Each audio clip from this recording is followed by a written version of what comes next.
Let us do bar graphs now. Now for bar graphs we will be using the graph sheets, right? So before using graph sheets, let me tell you what exactly a bar graph means. A bar graph is basically used to show a comparison among different categories. Now categories could be anything, like you can compare marks of different subjects, right? For that we use the graphs representation, that is the bar graph representation. Now I am taking up an example to show you how bar graphs are being made. For that I have taken up the student A, whose first term marks, second term marks and 3 term marks will be given to me.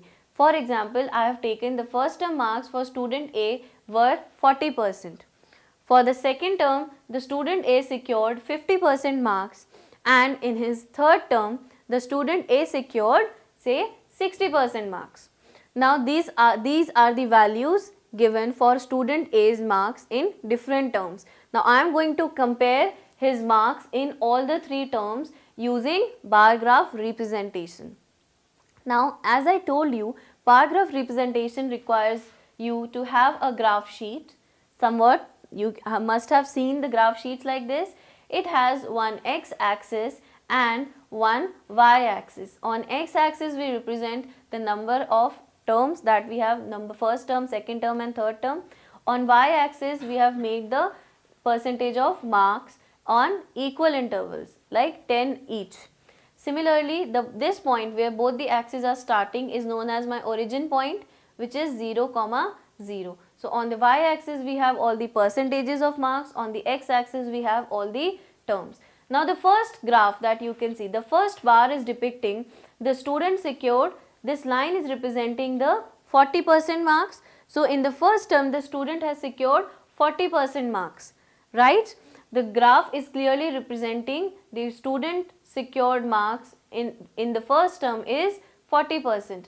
Now for the second term, what was the question? For the second term the student has secured 50% marks. So the graph that you will draw, the bar that you are going to draw for second term will be up to the 50% mark, right?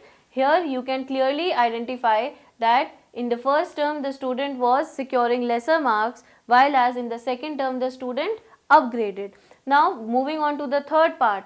Now in the third part we can see the student has reached 60% of the criteria. Now here the third graph is representing that the student has improved compared to first and second term. So this is how we can make the comparison of any quantity, the comparison between any categories using the bar graph representation. Now the next question I have made is a double bar graph. Here we will be dealing with marks obtained by students.